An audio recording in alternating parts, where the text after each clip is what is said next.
ನಮಸ್ಕಾರ. ಕನ್ನಡಪ್ರಭ.com ನ್ಯೂಸ್ ಬುಲೆಟಿನ್ಗೆ ಸ್ವಾಗತ. Camera person Alan ಜೊತೆ ನಾನು ಶ್ರೀನಿವಾಸ್. ಇಂದಿನ ಪ್ರಮುಖ ಸುದ್ದಿಗಳು.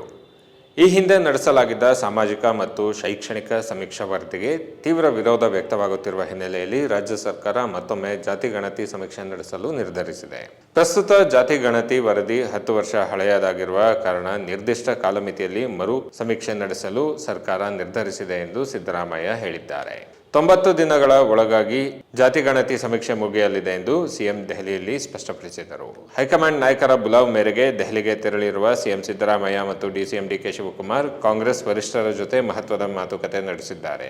ಈ ವೇಳೆ ರಾಜ್ಯದಲ್ಲಿ ಇತ್ತೀಚೆಗೆ ಸಂಭವಿಸಿದ ಕಲ್ತುಳಿತ ಪ್ರಕರಣದ ಬಗ್ಗೆ ಸಿಎಂ ಹೈಕಮಾಂಡ್ ನಾಯಕರೊಂದಿಗೆ ಮಾಹಿತಿ ನೀಡಿದ್ದು, ಸಚಿವ ಸಂಪುಟ ಪುನರ್ರಚನೆ ಬಗ್ಗೆಯೂ ಚರ್ಚಿಸಿದ್ದಾರೆ. ಕಲ್ತುಳಿತದ ಬಗ್ಗೆ ಕಳವಳ ವ್ಯಕ್ತಪಡಿಸಿದ್ದರು. ನ್ಯಾಯಾಂಗ ತನಿಖೆಯ ಸಮಯದಲ್ಲಿ ಕರ್ನಾಟಕ ಸರ್ಕಾರ ಕಾರ್ಯನಿರ್ವಹಣೆಯಲ್ಲಿ ಪಕ್ಷವು ಹಸ್ತಕ್ಷೇಪ ಮಾಡುವುದಿಲ್ಲ ಎಂದು ಕಾಂಗ್ರೆಸ್ ಹೈಕಮಾಂಡ್ ತಿಳಿಸಿರುವುದಾಗಿ ಎಐಸಿಸಿ ರಾಷ್ಟ್ರೀಯ ಪ್ರಧಾನ ಕಾರ್ಯದರ್ಶಿ ಕೆಸಿ ವೇಣುಗೋಪಾಲ್ ಹೇಳಿದ್ದಾರೆ.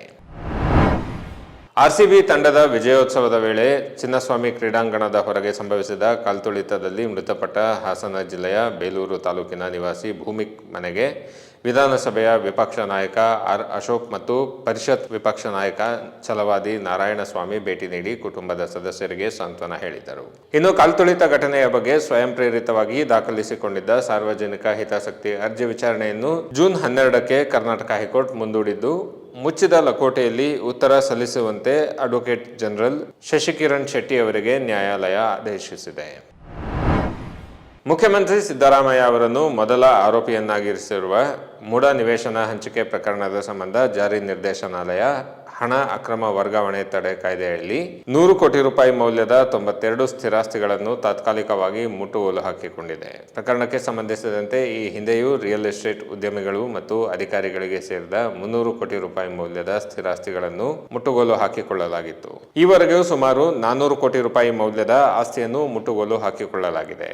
ಮುಟ್ಟುಗೋಲು ಹಾಕಿಕೊಂಡ ಆಸ್ತಿಗಳನ್ನು ವಸತಿ ಸಹಕಾರಿ ಸಂಘ ಮತ್ತು ಮೂಡ ಅಧಿಕಾರಿಗಳು ಸೇರಿದಂತೆ ಪ್ರಭಾವಿ ವ್ಯಕ್ತಿಗಳಿಗೆ ಹತ್ತಿರದ ಬೇನಾಮಿ ವ್ಯಕ್ತಿಗಳ ಹೆಸರಿನಲ್ಲಿ ನೋಂದಾಯಿಸಲಾಗಿದೆ ಎಂದು ಇಡಿ ಹೇಳಿದೆ. ಮಂಗಳೂರಿನ ಆಳ ಸಮುದ್ರದಲ್ಲಿ ಅಗ್ನಿ ಅವಘಡಕ್ಕೆ ತುತ್ತಾಗಿರುವ ಸಿಂಗಾಪುರ ಮೂಲದ ಸರಕು ಸಾಗಾಣಿಕಾ ಹಡಗಿನಲ್ಲಿ ಭಾರತೀಯ ಕರಾವಳಿ ರಕ್ಷಣಾ ಪಡೆ ರಕ್ಷಣಾ ಕಾರ್ಯಾಚರಣೆ ನಡೆಸಿದೆ. ಭಾರತದ ಸಮುದ್ರ ಪ್ರಹರಿ ಸಚೇತ್ ಐಸಿಜಿ ಹಡಗು ಸಮರ್ಥ್ ಕಾರ್ಯಾಚರಣೆಯಲ್ಲಿ ಭಾಗಿಯಾಗಿವೆ. ಕೇರಳದ ಬೆಪೋರ್ ಕಡಲ ತೀರದಿಂದ 78 ನಾಟಿಕಲ್ ಮೈಲ್ಸ್ ದೂರದ ಆಳದ ಸಮುದ್ರದಲ್ಲಿ ಈ ಘಟನೆ ನಡೆದಿದೆ. ಹಡಗಿನಲ್ಲಿದ್ದ 18 ಜನ ಸಿಬ್ಬಂದಿಯನ್ನು ಭಾರತೀಯ ನೌಕಾಪಡೆ ರಕ್ಷಿಸಿದೆ.